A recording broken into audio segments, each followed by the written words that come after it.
Hello, everybody. I'm Matt Owens. Welcome back to A Cult of Misfits.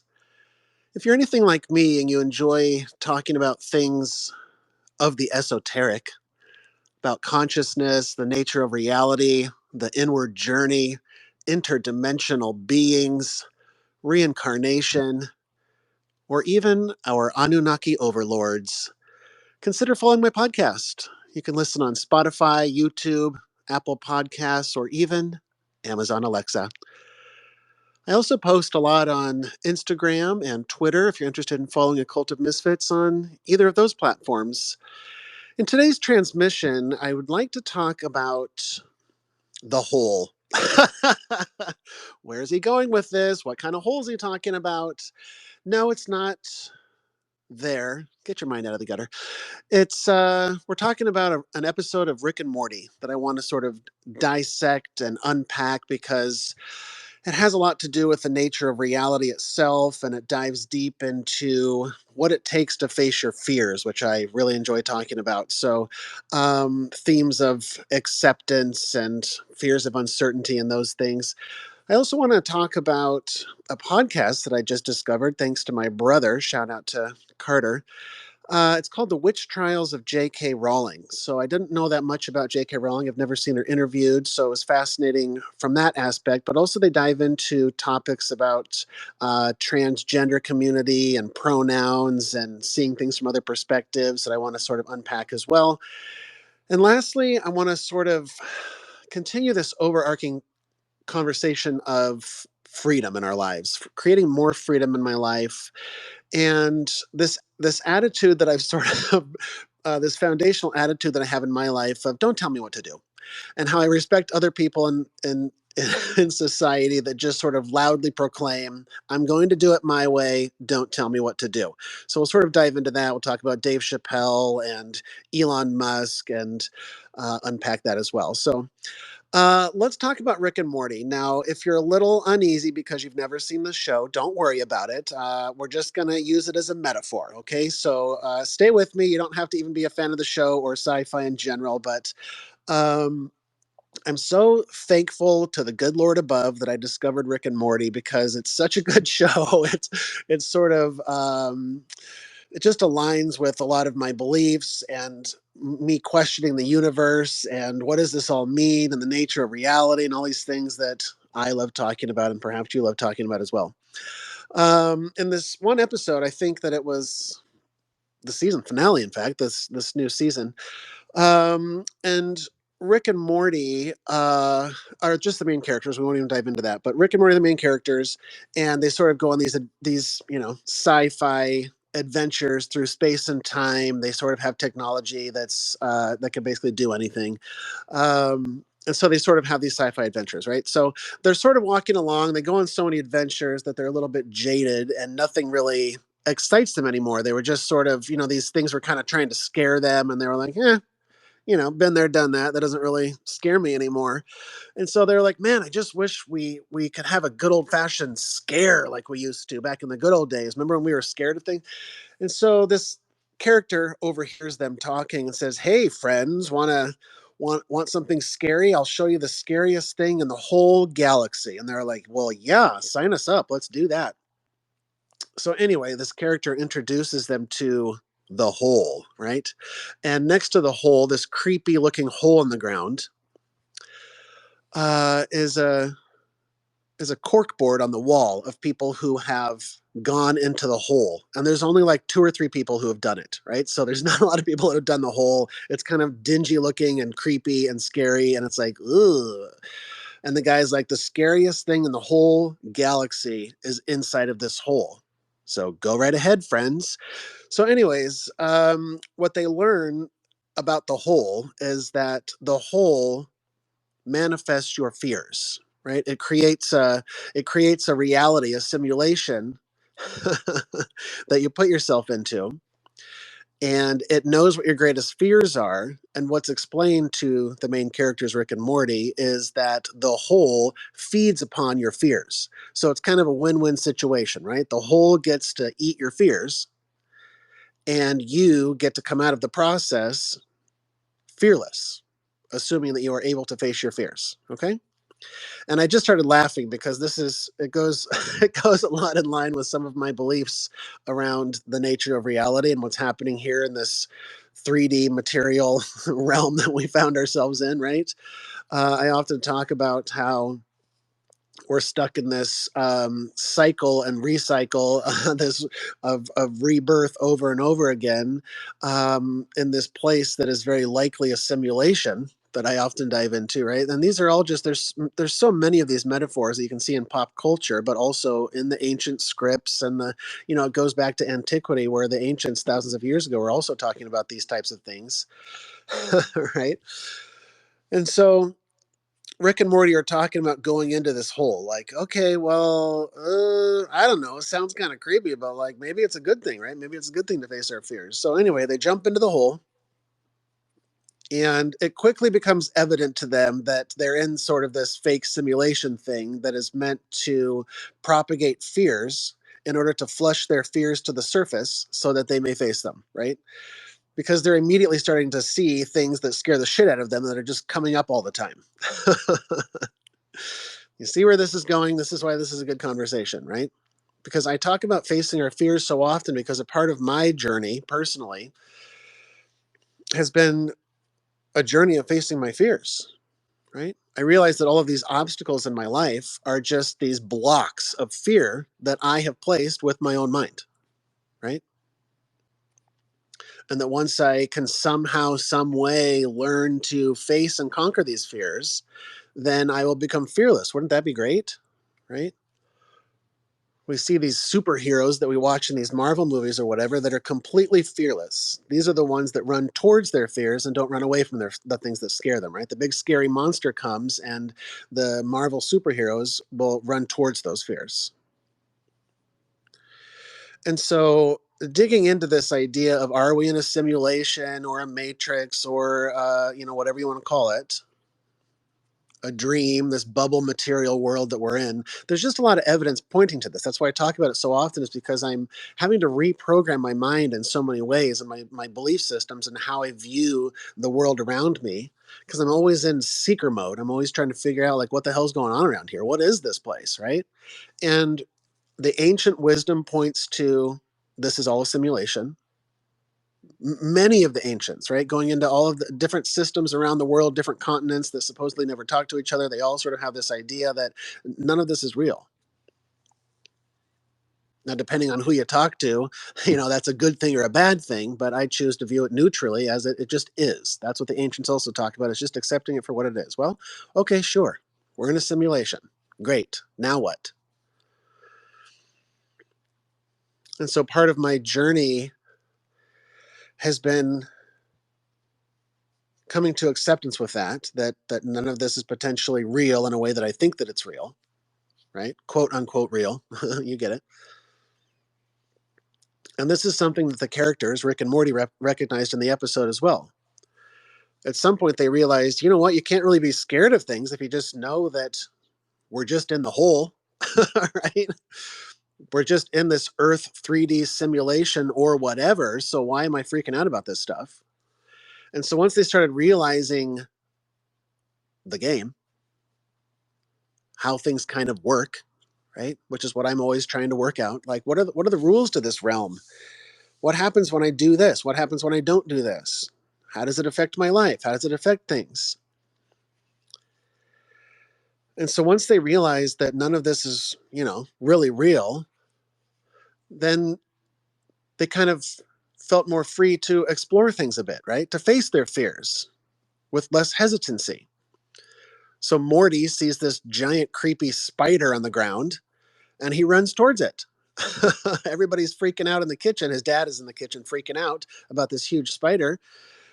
And so Morty lets this giant creepy spider crawl up his arm and he's freaking out the whole. He's like, he's getting scared, but he's like, this is how I face my fears.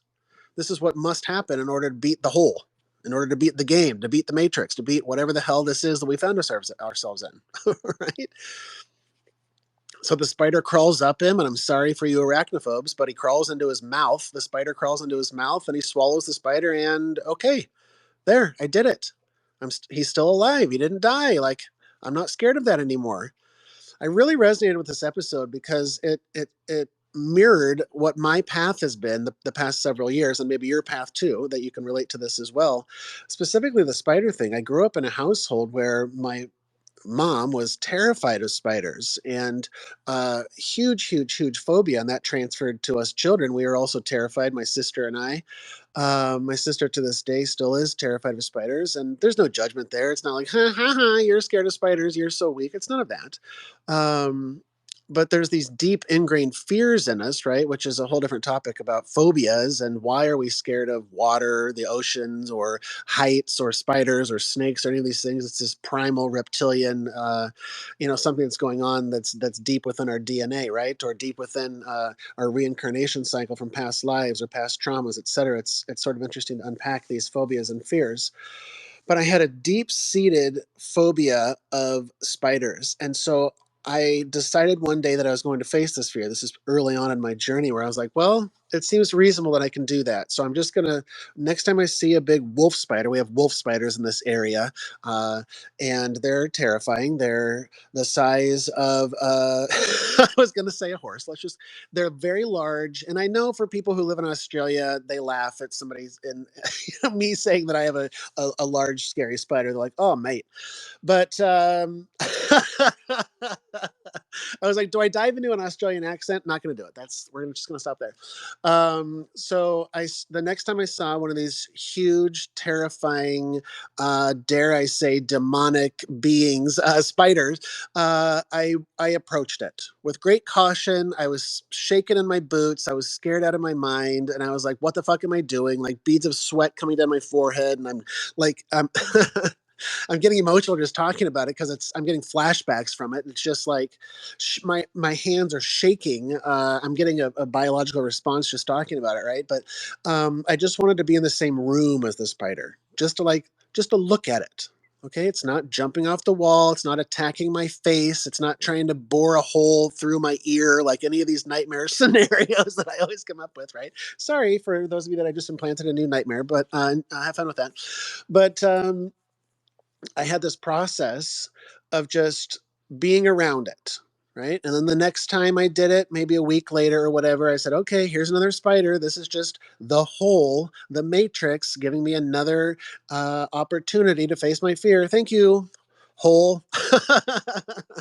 Thank you for another opportunity to face my fear on spiders. So then now instead of just being in the room with it, now I want to get close to it. So I put a glass cup over it so that I could just look at it, knowing it's not going to try to crawl down my throat or run away and hide somewhere, God forbid, right? Just plotting my demise in the dark corner underneath the washer or dryer, wherever it runs under, right? But as wolf spiders are known to do, guys, these are just scientific facts. They plot our demise. They they actively try to think of ways to terrify us. These are just spider facts. Just spider facts. So I got myself to a place where I could put a glass cup over it and just observe it without freaking the fuck out, right? And so I did that several times. So it's just this process of slowly, you know, getting myself to a place where I'm more and more comfortable with it. But the only way to do that is to face the fear, to go through that fire, to experience the fear for what it is, so that it may be transcended or transmuted, as as the alchemists say. And so the characters did what I did in my own life that I resonate with, is they just started running towards their fears. Morty, the kid, he's the kid in the scenario, right? He's realizing, okay, in order to get out of the hole, like I got to face my fears. So he starts ratcheting it up more and more and more each time, doing gradually more and more scary things, according to Morty, right? And the more awkward it is, the more uncomfortable it makes him, the more he doesn't want to do it, the more he pushes on and says, great, let's do it. Okay, let's just do this thing, rip off the band-aid, right? Just to get it over with, to experience it. And so after doing this several times, Morty's like, okay, I did it. I faced several of my fears. And there's this moment, this scene where he's sort of like looking up to the heavens and saying, okay, whole, whoever's listening, like, I faced my fears. Hello, can you hear me? Like, I did it. I'm done, right? Like, can I get out of the hole now? Like, I think I did it. I'm done, right? And I can't tell you how many times I've had that conversation with the universe or God or my higher self, right? Just like, okay, I did what you told me to. Like, I faced my fear. Like, we're done here, right? Wrap that up real good. Crickets, silence from the universe, silence from my guardian angels, just kind of like, ugh, nope, you're not done yet, buddy. Right? And then they'd face another fear in the show. And they're like, okay, we're done here, right? Nope, not yet. Right. And then they started questioning it, like, okay, maybe it's not just these phobias, right? Maybe it's deeper than that. Maybe it's things that go inward a little bit more, right? Those things that perhaps we've buried real deep, right? Fear of letting other people down, fear that you're not good enough, fear that you're mimicking the negative traits of your parents that you didn't ever want to do, but now you're finding you're doing it. That sort of these are the sorts of things that were addressed on the show, right? Letting go of fears of uncertainty. That's certainly something that I've been facing these last several years, right? Of letting go of fear of what's around the corner. I've never been here before. I'm in uncharted territory. I'm scared out of my mind. What do I do? Help! Ah!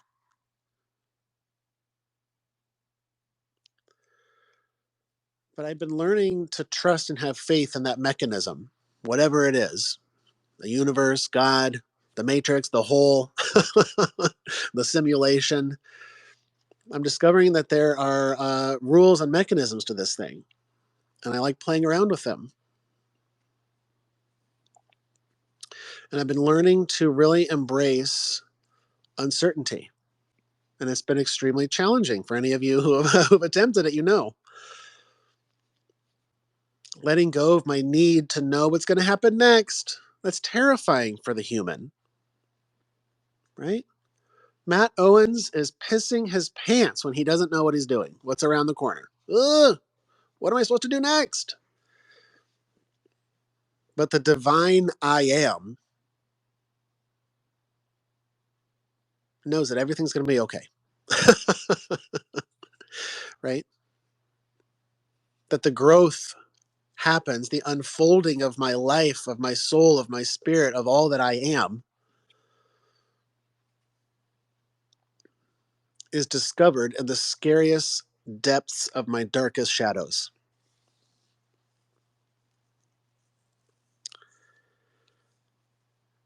And then I won't be able to move beyond those fears until I go into those dark shadows that scare the piss out of me. Because in doing that, I'm setting myself free.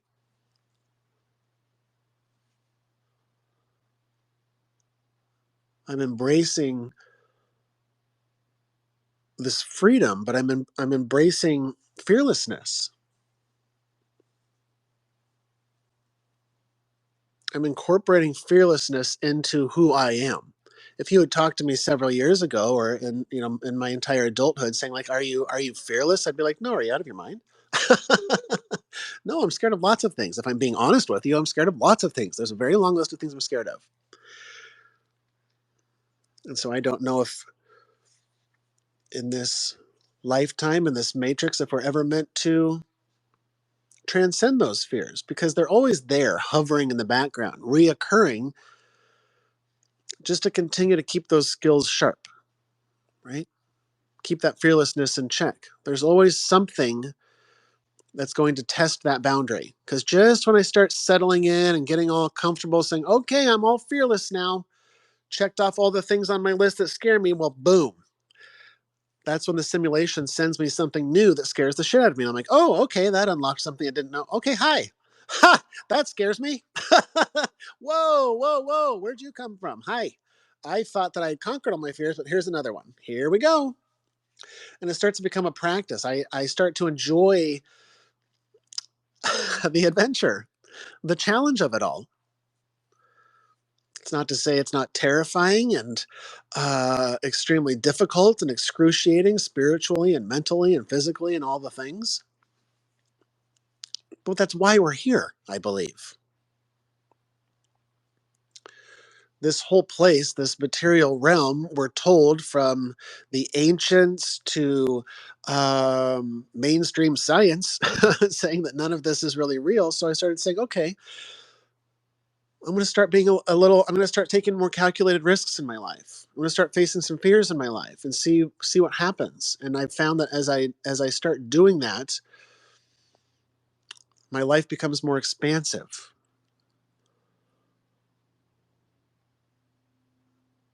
My growth is insane, right? And just when I start settling in, there's another growth opportunity. Just when I think I got everything figured out, like, oh, okay, I got this whole enlightenment thing down, right? Like, good one. Then the universe says, that's hilarious. We got a curveball for you, bud. But the more that I start doing it, the better I get at it, right? The more I practice these things, practicing running towards my fears, facing and conquering them, recognizing them for what they are, thanking the matrix for the experience. Thank you for yet another opportunity to face my fear of uncertainty, my fear of the unknown, fears around stepping outside of my comfort zone, fears about setting up boundaries in my life. Oh, right. There's also a lot of acceptance in all of this. I had to learn to accept things for what they are. This is what a lot of the Eastern philosophies and the Eastern wisdom talks about from all the places. This idea of acceptance, accepting the uncomfortability, accepting things that are out of my control. Ooh, that was a toughie. Accepting things that I can't control, because Matt Owens, that guy wants to try to control everything. Poor guy. That's why he was stressed out all the time. Until I showed him the way. Right? I feel like this is my Omega speaking. In a previous episode, I talked about my higher self I call the Omega. I can feel when the Omega is coming through. I believe there's this larger story of merging with divinity,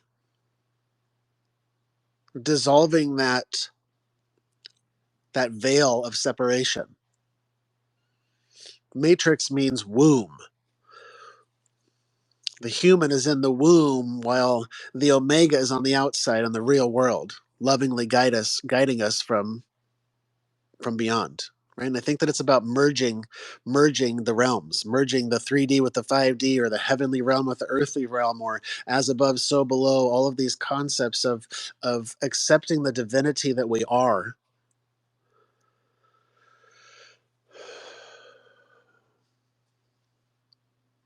Accepting that things are out of our control for a reason. It's all a part of the simulation.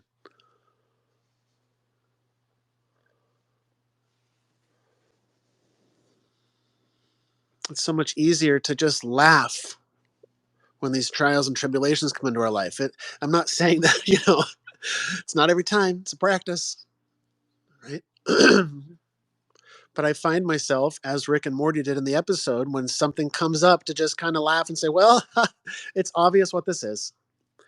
This is just the matrix. This is just the universe giving me another opportunity to face my fear. So thank you. Right? I've started actively putting myself into these situations that make me uncomfortable. Like creating these videos, for example, creating these videos and podcasts and audio and all of these things, spilling my soul, right? Becoming vulnerable. I was not a very vulnerable person my whole life, up until recently, 5 years ago or so.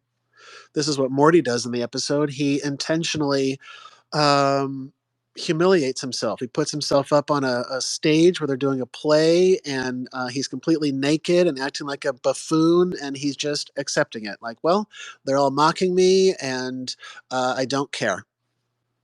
I'm going to continue to put myself into these scenarios until it just dissolves, and I don't care what they think about me. And I can relate to that so hard. Not just prancing around up on stage naked, guys, because that's something that definitely I no. But putting myself into these situations where I am transparent, where I am vulnerable, where I open myself up and let other people see things that I don't want other people to see because I'm embarrassed of those parts of myself. I don't want to share the bits and pieces about myself that I don't like about myself. Part of my journey early on also was getting over my body issues. It's not just for women. I had a lot of issues about my body, not just food eating disorder situations, but just I hated my fucking body. Right? I just thought I was a disgusting blob, and for many years I was. I lost about 75 pounds years ago, and so I was a lot larger than I used to be. But I always hated my body, right? And I had to work through those issues and learn to love myself, right? Learn to stop caring what other people think about my body, because I realized that most people don't care what shirt you're wearing. Most people aren't looking at your love handles. Sorry, you're looking at your love handles. You're looking in the mirror and calling yourself fat. Right now, I don't want to brush over that. I know that there's lots of people who have had bullies in their life, or parents who tell them they're not good enough, or skinny enough. Or I don't want to brush over that because I understand it. I accept it. I've experienced it. I won't dive into it. But I'm just sort of broad stroking this here.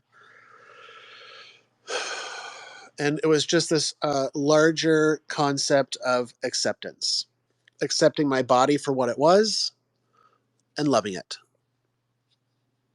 Right? Not caring what other people think about it, not caring about other people's opinions about my personality or how I say things or don't say things, right?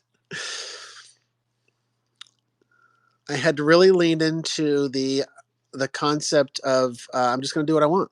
Don't tell me what to do. Right? I've sort of had that gruff exterior of don't tell me what to do, right? I always was abrasive towards authority. As my parents or my teachers or my managers and bosses, etc., will tell you. I've never been someone who felt comfortable with having other people tell me what to do, which perhaps had something to do with my divorce on a larger scale, right? I just don't do well with that.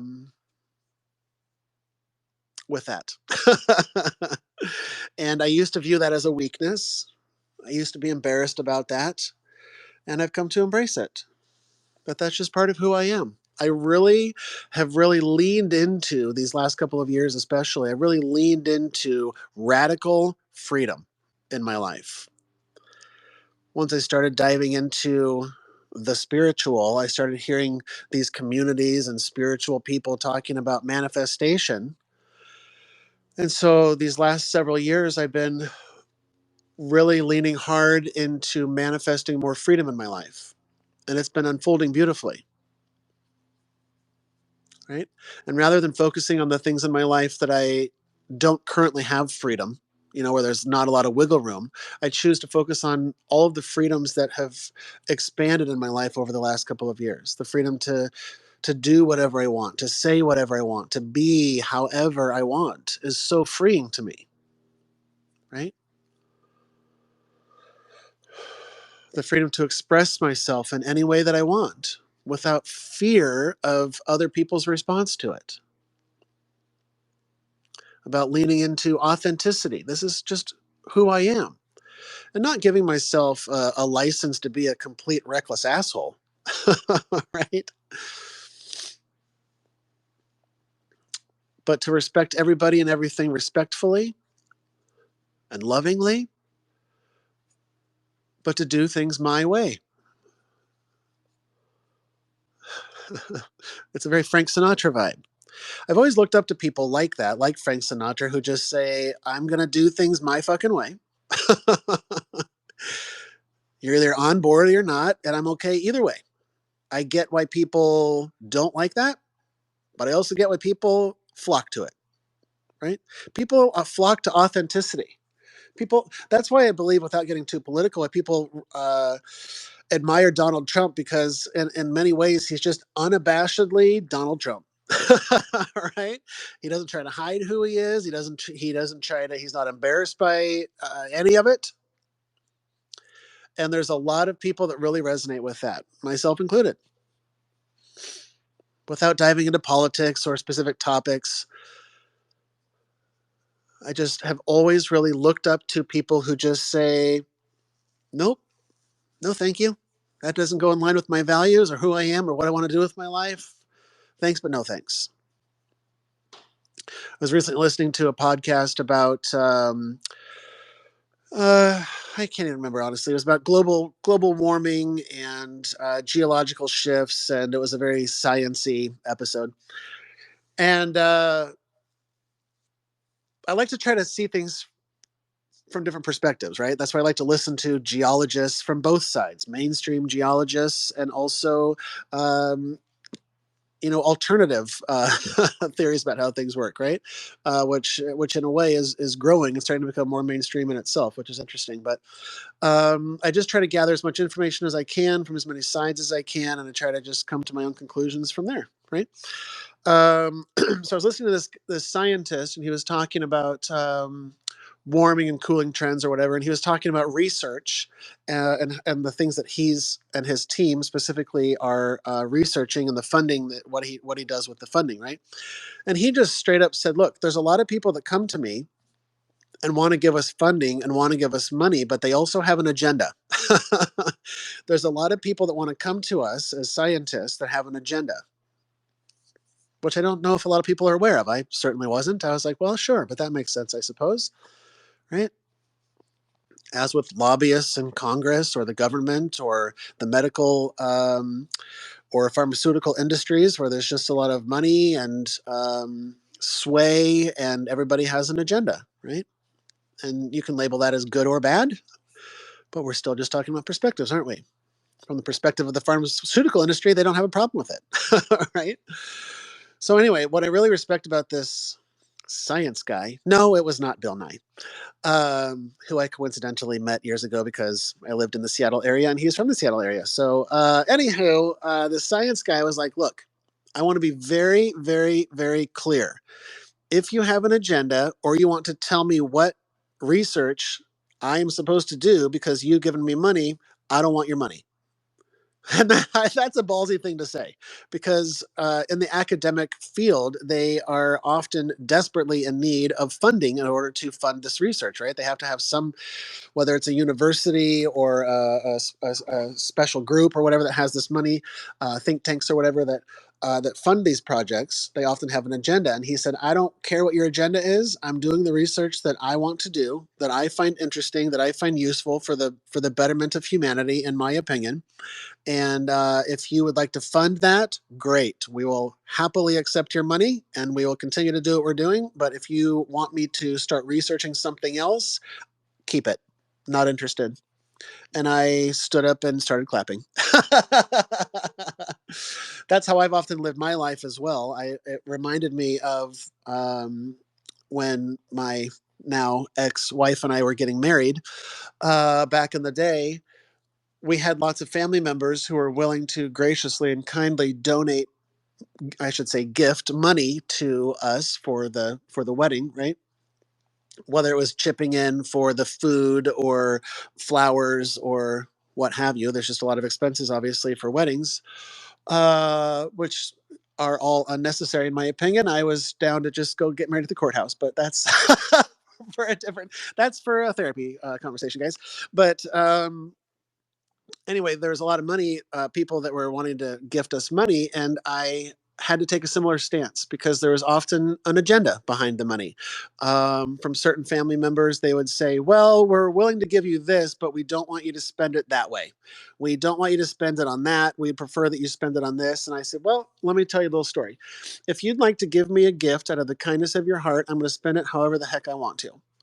And if that offends you or that's not how you want me to spend the quote unquote gift that you're giving me, you go ahead and keep that. And this was at a time when we didn't have a lot of money. So we really could have used that money. It's not like we were filthy rich. $1,000, $500, that to us was a lot of money. And so to tell certain family members, go fuck yourself if you think I'm going to do it your way, or you're not going to give me $1,000, then you can keep it. And that was really hard for my ex-wife to hear, which is maybe another reason why things weren't intended to stay married forever, right? But this is what I mean about being vulnerable and just talking about things in this way about my life, of dropping the curtain a little bit and being willing to talk about these things, right? Because I think that many people can relate to the things that we talk about here. So I just always looked up to people like that. It reminded me of Dave Chappelle when Comedy Central, when he had his show, they offered him, an ungodly amount of money. It was like $50 million or something at the time, which was unheard of at the time, right? And for his own personal reasons, he said, "No, thank you, I'm done." And it was the number one show on the network, if you remember, and it was just like, he was huge, he was blowing up, he was at this peak, and he walked away from it all and went to Africa for a couple of years and had a spiritual journey of sorts, right? But I really respected him for doing that, for saying, "No, I don't care how much money you're going to offer me, I don't want to do it." Right? I have to do me. I have to do it my way. So sorry. And things often I've found from watching these people who live their life like this, it always turns around, right? People in their families or society or the tabloids or newspapers or media are like, "Oh, how could he have done that? What an idiot. Like, what are you doing? Are you out of your mind? Are you insane? That's a large amount of money," right? It's so hard to face those pressures of everybody's outside influence and opinions about how you're living or not living your life correctly according to who. I had to start living my life for me. Freedom. Same thing with Elon Musk. I admire him for having those same qualities. Where he recently told Disney to go fuck themselves collectively. Bob, whatever Bob is currently the head of Disney right now, Disney was, actively trying to screw over Twitter. In case you haven't been following it, and I've been loosely following it, right? But Twitter has sort of been doing. I'm sorry, Disney has been sort of doing some underhanded things to Twitter, and Elon Musk wasn't happy about that. And Disney represented millions of dollars in potential ad revenue. And Elon Musk said, "Fuck you guys. I don't like what you're doing. Keep your fucking ad money. I don't. I'm not. I will not be held over a barrel and told what to do by any corporation, person, or anybody for that matter. Go fuck yourself." And I stood up and applauded again. Right? That's what I do. So I just feel like I'm in this place in my life where I'm constantly looking to manifest and unfold more freedoms in my life. They're just shackles. This is how I believe that I am going to cultivate the 5D, cultivate this new earth or heaven on earth or transcendence or whatever you want to talk about, is by facing my fears actively. And in doing so, I'm pursuing more freedom for myself. And I was recently having a conversation with somebody, and they were saying, "Well, are you afraid of anything?" And I didn't know how to answer that, because the answer is yes, of course. I'm not going to act all, "Oh, I'm not afraid of anything." But I had to. I didn't know how to answer it exactly, because there are things that scare me, but they don't scare me like they used to. When the universe or the whole presents me with something that scares me nowadays, I've worked on it so many times in so many different ways, shapes, and forms that I'm like, okay, I've dealt with this before. Let me go back to my notes, right? um, and see, like, okay, what did I do the last time this popped up in my life? The last time this scared me, I dealt with it by meditating and telling myself that everything always works out, and reminding myself that I have a divine hand that is leading me and guiding me through this, reminding myself that the pendulum always swings, reminding myself that nothing, it's bringing me to tears, that nothing lasts forever. reminding myself that fear is just something that is in my mind that I've concocted. These are the things that I remind myself of, and then I start to come out of the fog and the mist of fear, this fake shit. I'm like, oh yeah, oh yeah, oh yeah, okay, okay, okay. There's nothing to worry about. There's nothing to worry about here, right? Being thankful for the fear, thankful for the experience, because it's making me stronger. It's making me unstoppable. If nothing can scare me, then I'm unstoppable. What a way to live life. I would have never thought it was even possible to have these conversations, let alone actually becoming unstoppable, becoming fearless. These things would have seemed impossible to me 5 years ago. If I had told younger versions of myself that, like, hey, we're going to conquer all these things that are stressing you out and freaking you out and putting a knot the size of a bowling ball in your stomach every night, and like acid reflux and stress and all these things would melt away eventually, I'd be like, okay, but I don't see how that's possible. But here I am on the other side of many of those fears, and they just don't affect me the way that they used to. By following, it's not like my genius method for conquering life, guys. This is just like what the ancients have been telling us for thousands of years, right? This is at the core of these secret societies and mystical circles of mystical people around the world, whether it's the Egyptians or the Mesopotamians or the mystics in the Jewish tradition or the Sufis, or they, all of these mystics. They had this wisdom, they had this knowledge, they had this connection to the all that is, that in many ways we've lost over time, since the Great Flood, perhaps, right? We've lost this connection to nature, to Gaia, to Mother Earth, to the cosmos, to the everything, to the divinity that we are, to the divine spark, to a lot of it. But also, as the ancients tell us, this is just the cycle we're meant to be in right now. And we've been here before, and we will be here again. And here's how to get through these dark cycles. It's all spelled out for us. It's really in plain sight. Back in the day, it was in these ancient mystery schools. It was only for the select few, the adepts, the ones that, the shamans and the mystics that had access to this stuff, the priests, etc. And I feel like in many ways that barrier has been dropped in the modern age now that we have access to all of this information. Don't you find it? Well, maybe you don't even know it exists, but I find it very interesting that the Nag Hammadi library, for example, these ancient scripts that were left out of the Bible that the early Christians, around 100 AD, for example, um, these ancient scripts that nobody knew even existed were discovered in the 1940s in some cave by some goat herder in Egypt or Afghanistan, or I don't even remember. Nag Hammadi, I think it's in Egypt. Um, so the Nag Hammadi library is these ancient scripts, and I think it's so interesting that they were unknown to humanity for almost 2,000 years, and then boop, they suddenly appear, right? Or all of these ancient tombs and pyramids and stuff that were discovered in the 19th century that just were hidden and obscured from humanity for 2,000 years, and then all of a sudden, boop, hi.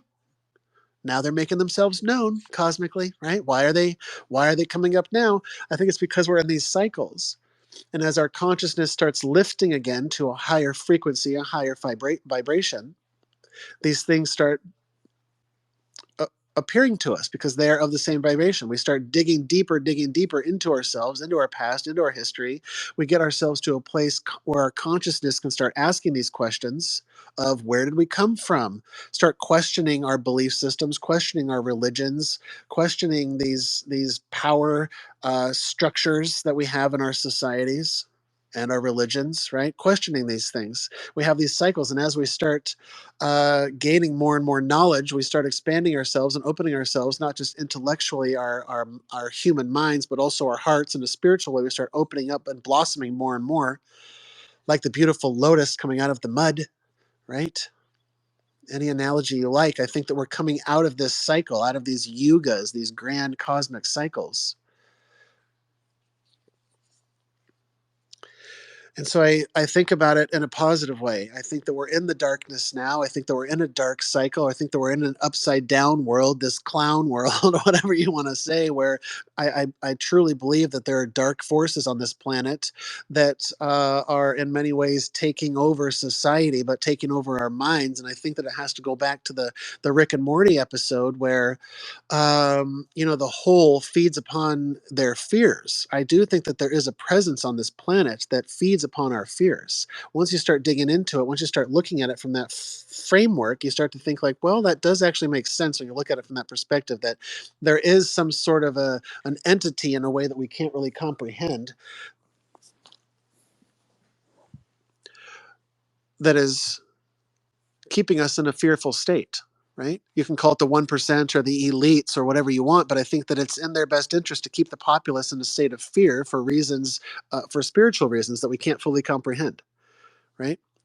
And that the way that we break free from these cycles, break free from not just the 1% or the entities or whatever you want to call it, but breaking free from these reincarnation cycles. And the ancients all have a playbook telling us exactly how to do it, right? It's been there for thousands of years, right? But it's there for people with eyes to see and ears to hear. And my whole life, I did not have eyes to see, right? And it's an ever evolving process. This spiritual sight that I'm talking about with the eyes to see. It's a constant scraping away of the scales, metaphorically, from my eyes, that are allowing me to see things in a new way, see things with new perspectives, right? Things that I never would have thought to look into before. That's the beauty of this podcast that I was talking about earlier at the beginning, with that my brother recommended, about JK Rowling, the witch trials of JK Rowling. It's so interesting because it really focuses on different perspectives.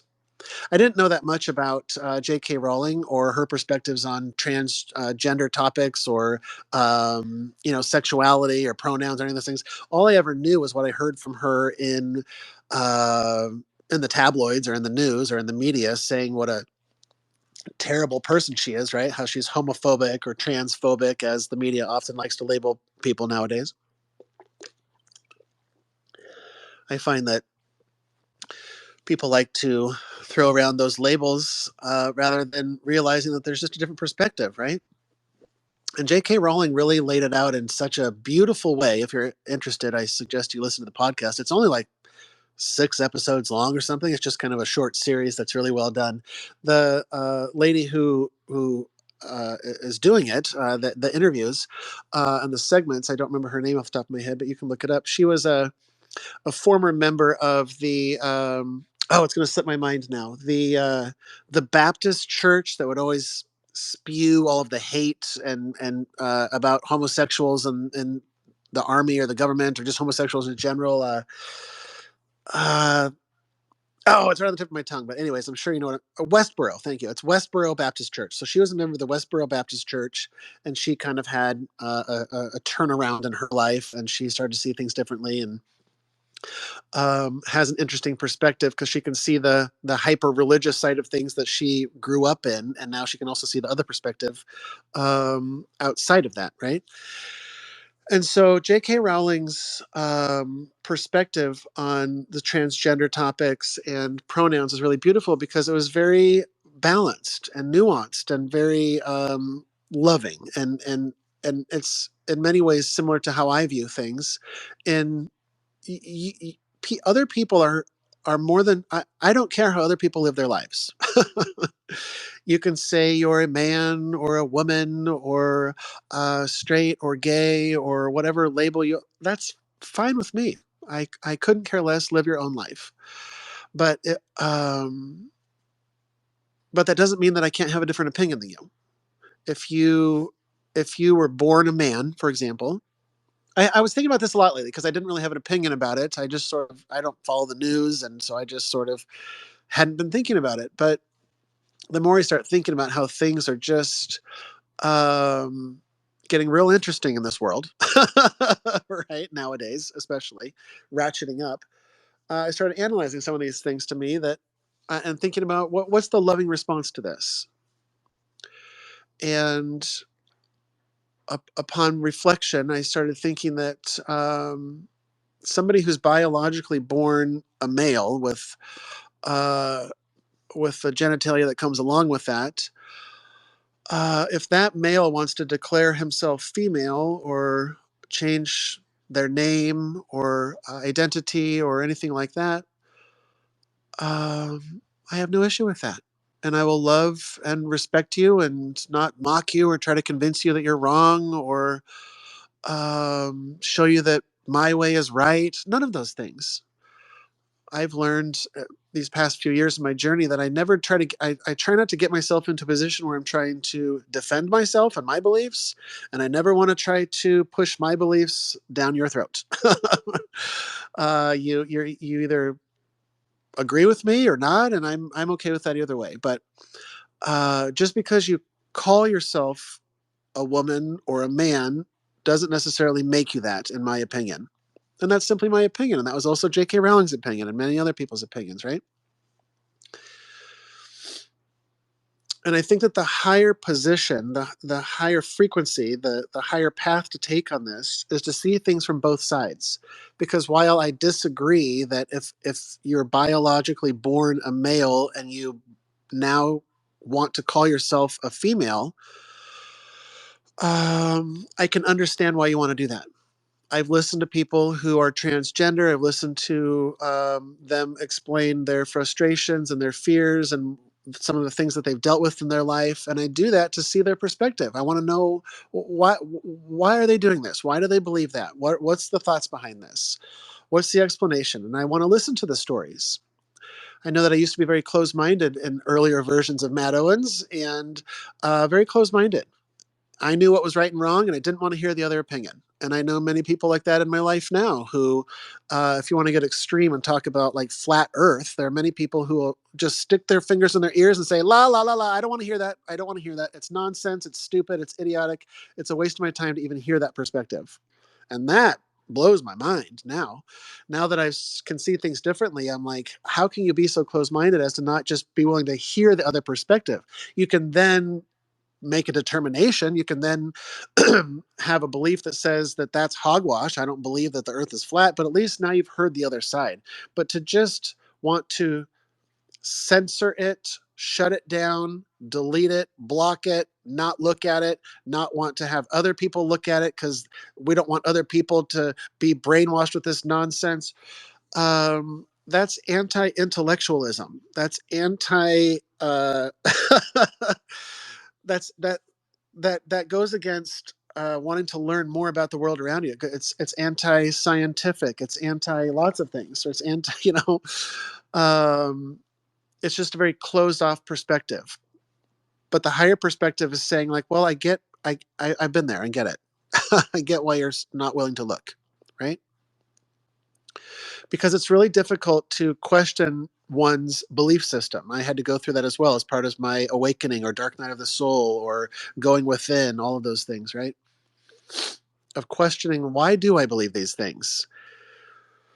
Questioning God, questioning the nature of reality itself, questioning my thoughts and beliefs on everything. And there are those that are not there yet, and that's okay. Right? We're all on different paths. A part of my journey was realizing that other people's souls might not have signed up for the same shit that you did. Right?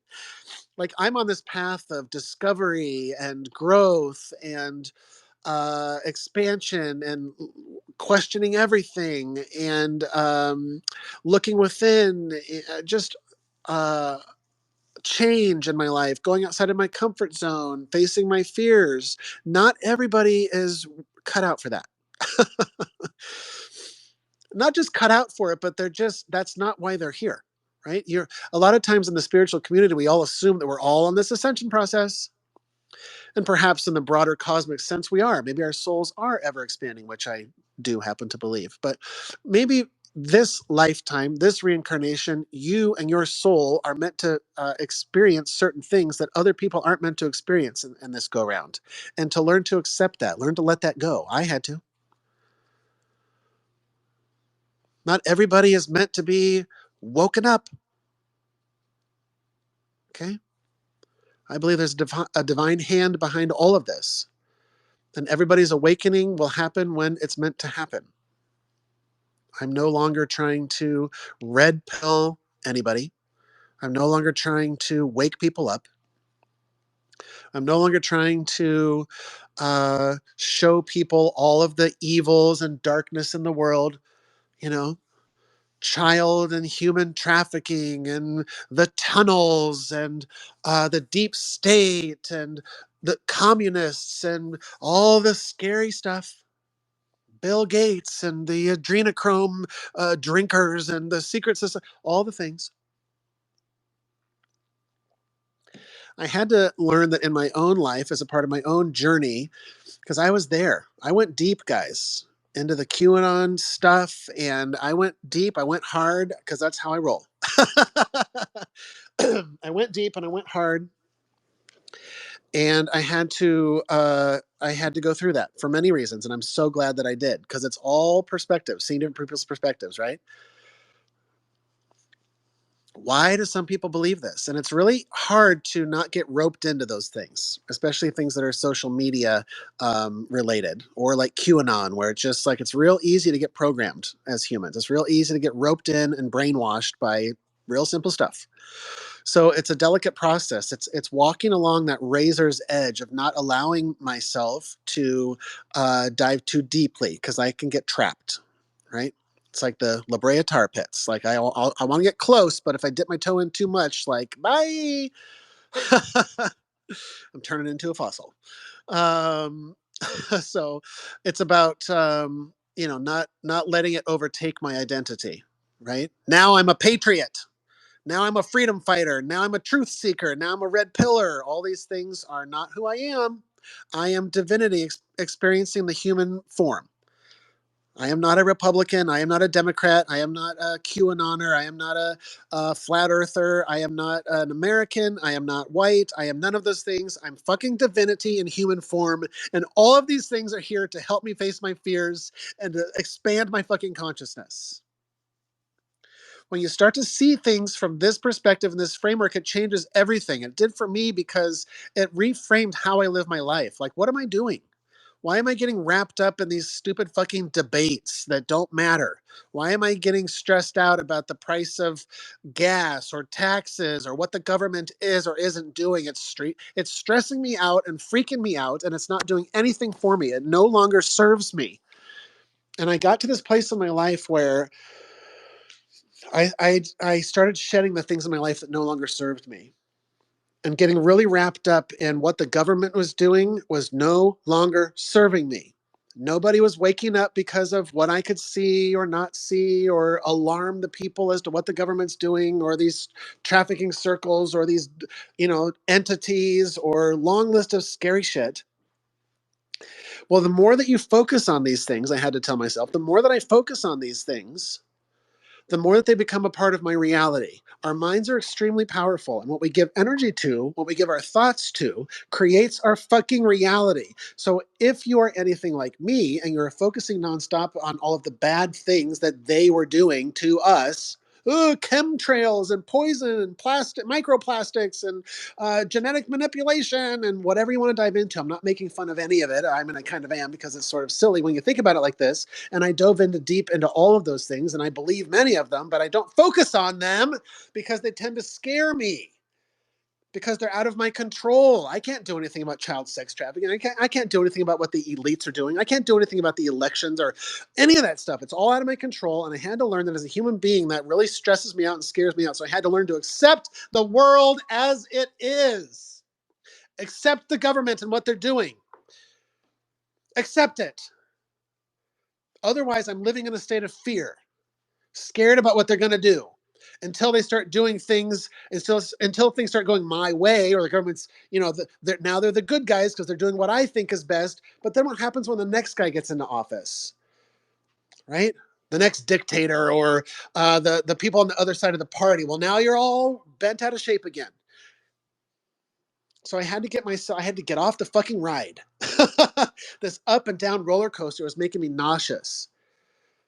And so I had to let all of it go and say, you know what? They can do whatever they want to do, and I'm at peace with that. Because I now live in a place, because I've reprogrammed my mind to believe this, I live in a place now where I know that everything always works out. Everything is always unfolding for me for my highest and greatest good, for the expansion of who I am, for my soul.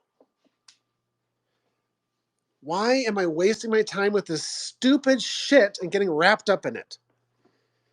It's only serving to distract me from my core mission, which is the expansion of my soul and the loving of myself internally and everything on the external as well. That's freedom for me, and maybe for you. Just letting it all go. That's scary. It started slowly. I stopped watching the news. I stopped, going on social media as much. I stopped, getting wrapped up in it all. That was what started the unraveling process in a good way, unraveling all the stress and anxiety around it. This giant knot, this ball of anxiety that I had. I had to ask myself, what if I could get to a place where whatever's happening in the world, I can be at peace knowing I'm taken care of. I'm exactly where I need to be. There's a higher hand leading and guiding me through all of this. And I have to have faith and trust that it's all going to work itself out. That there are certain things that we're meant to experience while we're here in this realm, in this life, in this reality, and to accept that the things that are meant to happen are meant to happen. Even the ones that make you uncomfortable or scared. They're all there because they all serve a purpose in my life, a purpose for my growth and my expansion. And so now, rather than running away from those things or like being scared that it's going to go this way or go that way, now I just let go and say, it's all good. It's all good. Whichever way it goes is the way that divinity wanted it to go. And I'm trusting in that process, that divine process. And it's not easy. But this is how freedom is gained. That's all I got. End transmission.